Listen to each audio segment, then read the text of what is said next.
Oh my gosh, I was backstage and I got to watch that video of Mr. Rachel Levine, a Biden appointee, right, who now refers to women as egg producers most recently. Let that sink in. Egg producers, yet he has the audacity to talk about compassion. Where's the compassion for women? Anyways, just watching that, I had to say that. But I couldn't be more grateful to be here in front of you guys. I do not take an applause for granted because majority of the times when I'm speaking in front of a crowd, that is not the response I get. So it's a blessing. And he...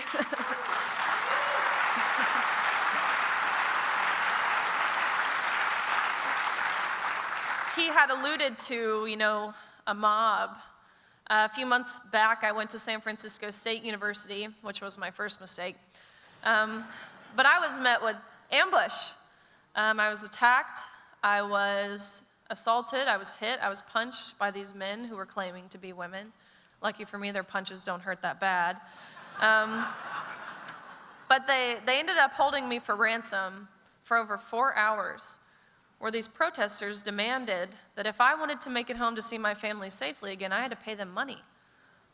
All the while, the police who were there, who were barricaded in the room with me, did nothing because they told me they didn't want to be seen as anything other than an ally to this community. They couldn't be seen as anything other than an ally.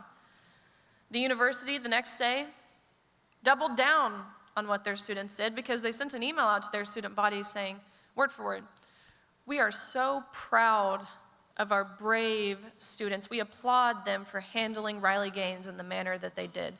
Someone as personally abhorrent as Riley Gaines, we applaud them. We know how hard it can be to listen to someone who spreads such violence, and so here's some counseling resources. Just know we see you, we love you, we hear you."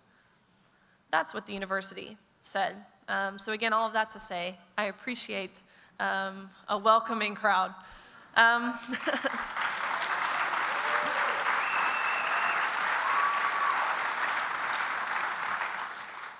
I spoke a few weeks ago at Cornerstone Church, and my understanding is that this is that's a lot of people's home church. They're really amazing over there. But a little bit about me. I proudly finished my career at University of Kentucky as a 12-time NCAA All-American, a 5-time SEC champion. I'm actually still the SEC record holder in the 200 butterfly, which means I have very large, big shoulders. 2-time Olympic trial qualifier, SEC Scholar Athlete of the Year, SEC Community Service Leader of the Year, but according to Keith Olbermann, I suck at swimming. Anyways, I'm publicly challenging Keith Olbermann to a race right here, right now. So, but anyways, and I graduated with my degree in human health sciences and health law. And I had every intention upon graduating to go to dental school to pursue endodontics, which is root canals, which weirdly enough, I think this is more painful than root canals. But I had accepted my seat, I put my deposit down, I was ready to go to dental school. I realized the quickest way to make God laugh in your face is to make plans for yourself, because he very clearly had different plans for me.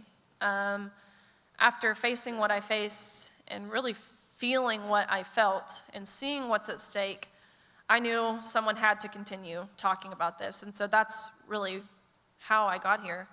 The short, I guess, of how I got here, I had worked my whole life, trained my whole life as a swimmer. 18 years, I started swimming when I was 4, I graduated when I was 22, so 18 years of my life I dedicated to my sport. In the collegiate level, you're practicing 6 hours every single day. 3 of those hours are before 8 a.m. So you practice from 5 to 8, you go to class, you come back, you practice from 1:30 to 4:30. We ate dinner at 4:45, old people time because we were so hungry. And then you would do your homework, ice your shoulders, go to bed, do it all again the next day. We were swimming 10 miles every day. So just for a little perspective of how much work goes into it, not to mention the sacrifices you have to make. My junior year, flash forward, my junior year in college, I ended up placing 7th in the country, which I was really proud of. You're top 8, you're an All-American. But it was right then and there that I placed 7th that I knew my senior year I wanted to win a national title, which would of course mean becoming the fastest female in the country in my respective event. And I was right on pace to do that.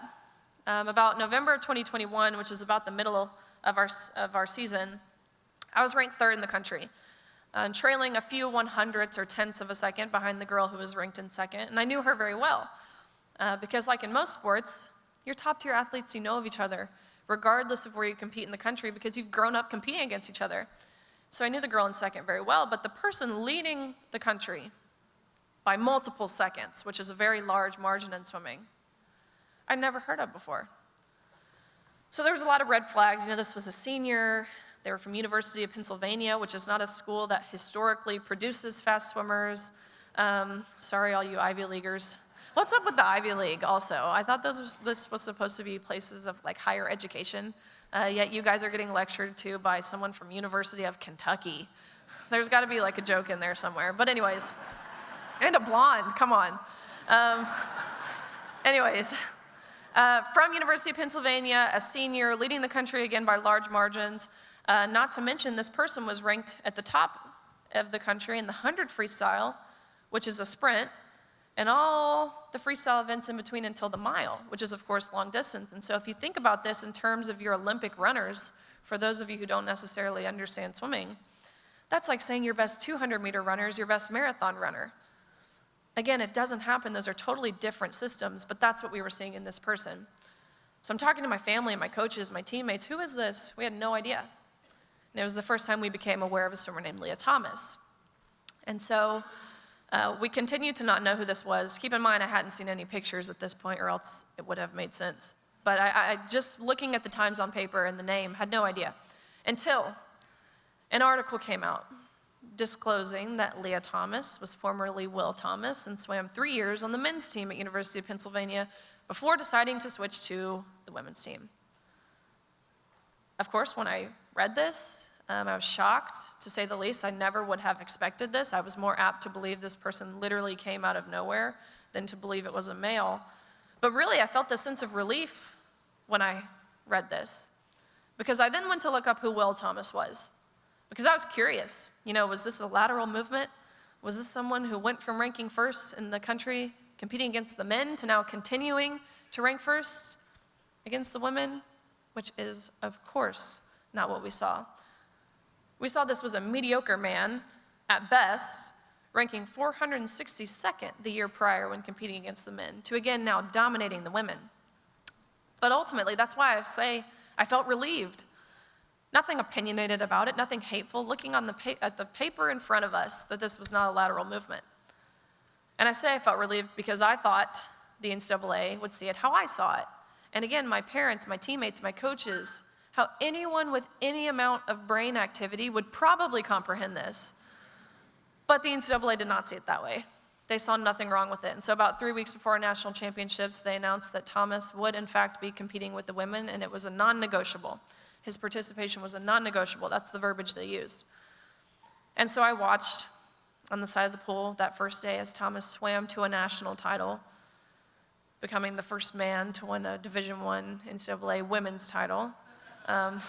Trailblazer.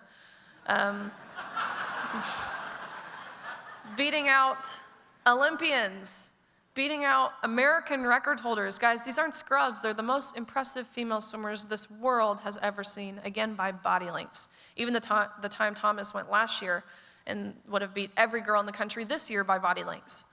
But that second day of competition, I didn't compete the first day. My events fell on the back half of the week. And so the second day of competition was the 200 freestyle, which is the event that Thomas and I raced in. And so we swam prelims in the morning. We both qualified top 8. We come back that evening. We dive off the blocks, swim, touch the wall, and almost impossibly enough, we had tied, meaning we went the exact same time down to the 100th of a second, which is pretty rare when you're racing for, 1 minute and 40 seconds, and not even 1/100th separated us, which shows me that God has his hand on this entirely.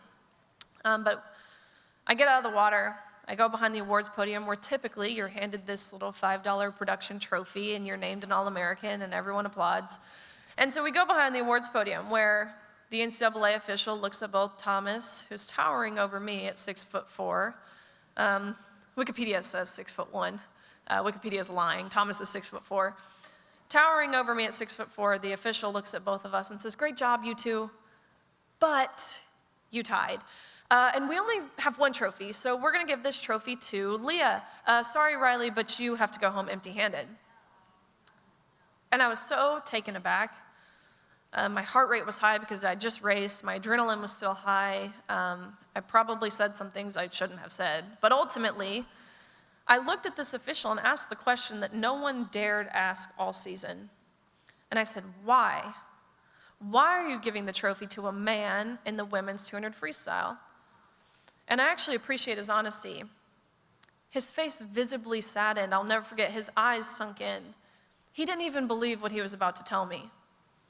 But he looked at me and said, "Riley, we've been advised when pictures are being taken, Leah has to have the trophy. You can pose with this one, but again, you have to give yours back. Leah takes the trophy home. You go home empty-handed, end of story." And so, of course, all season, we knew, and when I say we, I mean my parents, my coaches, my teammates, my competitors, again, any common sense person. We knew what was happening was wrong. We knew the unfair competition was wrong, the locker room, the silencing, the different pieces that contributed to this injustice. We knew it was wrong. But it wasn't until he reduced everything we had worked our entire lives for down to a photo op to validate the feelings and the identity of a male at the expense of our own. That's what pushed me over the edge and ultimately got me to this point where I was done waiting. Because I truthfully, I had cowered. I had waited for someone else to do it. I thought surely a coach would say something. I thought surely someone with political power would do something. Someone's dad would come down there and yank this man out of our locker rooms. I thought surely, maybe some other swimmer, someone who was supposed to be protecting us would protect us. And I remember standing on that podium, sharing it, again, with a man who towers over me, holding this trophy I know I have to give back, which, let me reiterate, I could have cared less about the stupid trophy, right? I'm a 12-time All-American. I have lots of those at home. It wasn't the tangible object. It was the principle behind it. But I'm holding this trophy, knowing I have to give mine back, and it hit me. How could we as women, we as female athletes, how could we be standing on this podium smiling and applauding, yet hoping someone jumps in to save us? This has to come from us. We can't expect someone else to do it if we're not willing to do it. And so that's kind of how I guess I got here. And I know I touched on the locker room, but very briefly, I think it's important for parents to hear, people who have women in their lives that they love, which hopefully that's all of us. Because if I had to see it, you guys at least have to hear about it. We weren't forewarned we would be sharing a changing space. No one told us that this was the arrangement that would be had.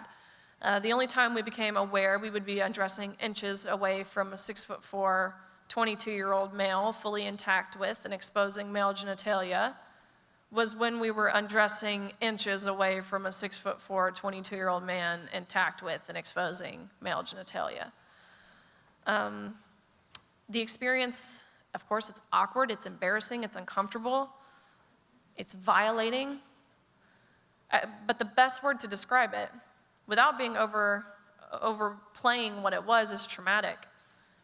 And not even just traumatic necessarily because of what we were forced to see, but it was traumatic for me to know just how easy it was for those officials and the people who created these guidelines to totally dismiss our rights to privacy with not even a second thought, not even bare minimum forewarning us we would be sharing this changing space. So that's what that looked like. But again, that's the how. But more importantly, it's the why that matters. And it's a question we should all be asking ourselves. Why is this happening? And as a Christian myself, and I know so many, all of you in this room, which let me just say, it's revitalizing to share a space with God-fearing individuals.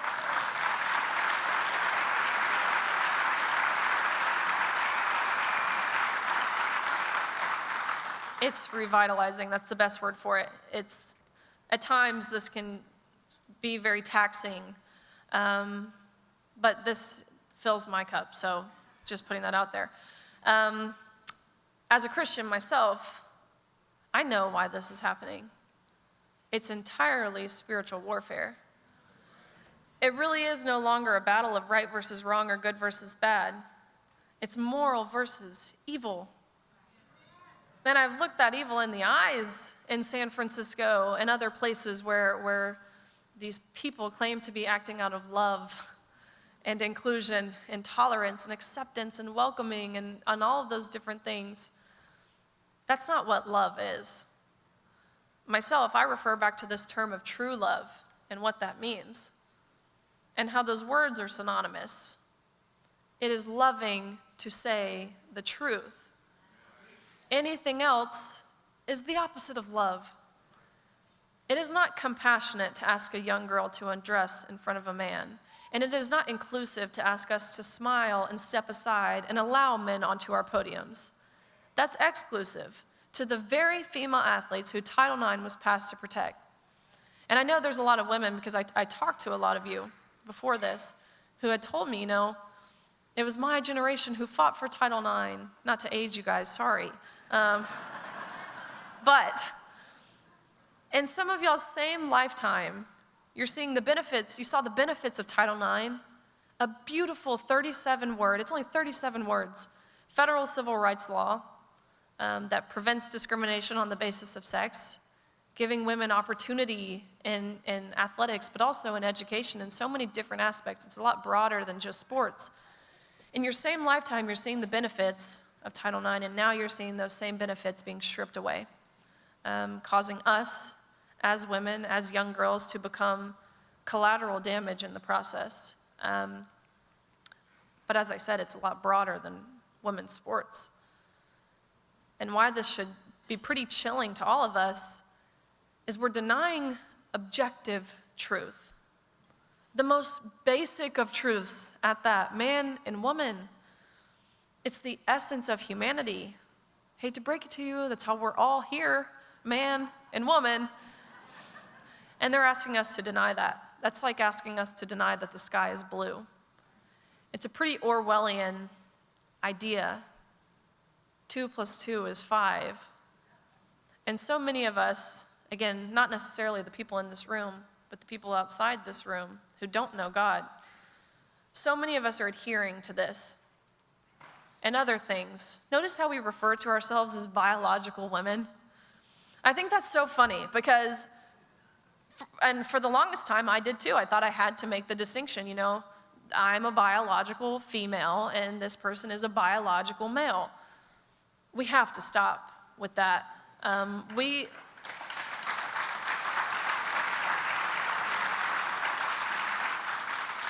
We cannot refer to ourselves as biological anything. That's admitting that there's an unbiological alternative. And there's not. There is man and there is woman. There is male and there is female.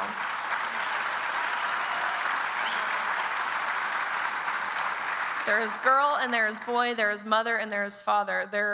This idea that we can change what God created us to be is beyond absurd. But again, we're seeing this transcend into so many different realms. Of course, sports, the education system, academia, the media, churches, corporate America. It's, again, pretty chilling. I want to leave you guys with a call to action. As parents, as grandparents in this room, be willing to defend your daughters. Your daughters need you. This battle has fallen a lot on the shoulders of young girls and women like myself. But we need parents to be willing to defend their daughters.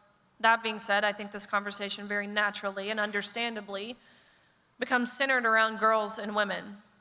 And we ask ourselves the question of where are the feminists, which don't even get me started. Megan Rapinoe and Billie Jean King, women who claim, and really did, women who fought for women's rights and women's access and resources and facilities and Megan Rapinoe, women's pay. Yeah, they're undermining all of that now by actively fighting for male inclusion in women's sports and women's spaces. But anyways, while we ask ourselves the question of where are the feminists, we should be asking ourselves the question just as often as where are the men? We need strong men. We need men.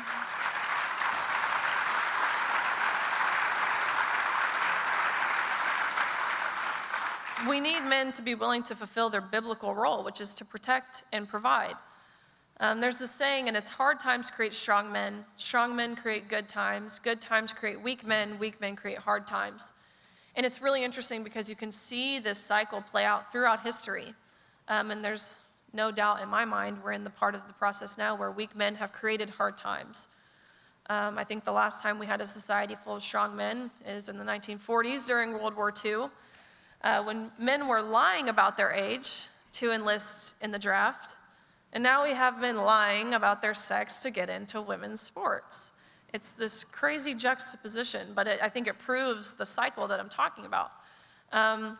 So again, we can only hope that these hard times garner strong men, but parents, as you're defending your daughters, teach your sons masculinity. Teach them to be strong men. Of course, teach them to uphold and respect and honor women, but teach them how to be strong men. We live in a society, and again, I know this coming from a college campus, being a Gen Zer.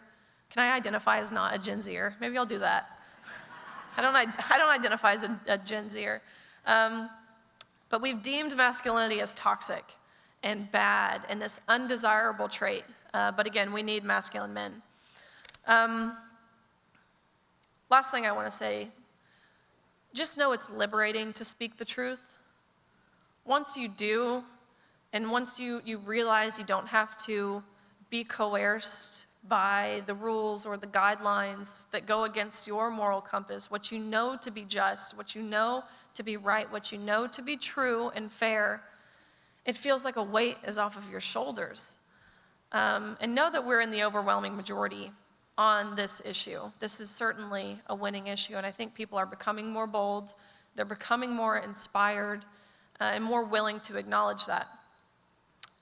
I get told I'm brave all the time. I get told I'm courageous, which just kind of makes me chuckle because, again, I'm saying the most basic thing someone could quite literally be saying, and it's that men are men and women are women, and there are two sexes and you can't change your sex. Seems pretty straightforward to me. And it kind of, as I said, it made me just kind of laugh. You know, why am I getting called brave? And ultimately, I realized we're scared of different things. What the people calling me brave are scared of, and understandably so, is the name calling. That's what it is, right? Transphobic, homophobic, racist, white supremacist, domestic terrorists, fascists. I do get called them all. This cancel culture. And while I do agree that's scary, what should be scarier to all of us is denying truth. Let's lay it out really quick for what it is, right? I wasn't going to go here, but I'm going here. Sorry. The changing of the language, as I mentioned, we're being called egg producers by people appointed by the administration leading this country. The changing of the language, the silencing, the denying of objective truth, of biological reality, of biblical truth, the breakdown of family, the breakdown of faith, the breakdown of our freedoms, such as the freedom of speech. It's textbook Marxism. Textbook. And you open any textbook, any history book, and you see how that turns out for any civilization. And it's not pretty. Yet again, we're step by step going in that direction, this downward spiral, and it's a slippery slope, not to mention other aspects of it, like the taking of the guns. We saw how that turned out for the New Mexico governor, and the mandatory vaccines and different aspects. Talk to someone from Russia, or China, or Cuba, or Brazil, or Venezuela, or North Korea, or Germany, and see what they say about where we're at and what these beginning stages looked like for them in terms of propaganda and different things. Again, I wasn't going to go there, but I did. Anyways, my favorite Bible verse, and it's always been my favorite Bible verse, is Romans 8:18, which is, "For our present sufferings aren't worth comparing to the glory that will be revealed in us." I loved this verse when I was younger because I applied it to swimming. Our present sufferings, which was very much practice, it wasn't worth comparing to that feeling when you win. I felt it was applicable to my life then. But what I'm realizing, it is so applicable, even more so applicable to my life now. And I think that's a verse we should all look to. Our present sufferings aren't worth comparing to the glory that will be revealed in us. I hate being the speaker before lunch because you guys are like probably checking your phones, like, when will this girl stop talking and we can go eat? So last thing, I just recently launched the Riley Gaines Center at the Leadership Institute. They're amazing. They do such awesome work.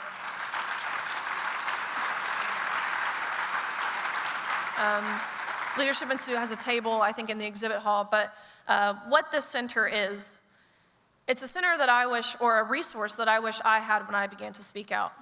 It's a training program where we're going to be training and really equipping leaders with resources and support and effective communication tools and different things to be willing to stand firm and, again, lead.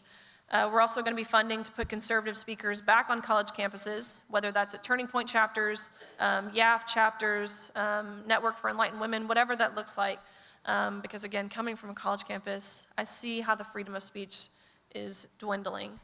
But again, I couldn't be more grateful for you all, and now it's time for you guys, I think, to go get lunch. So thank you very much.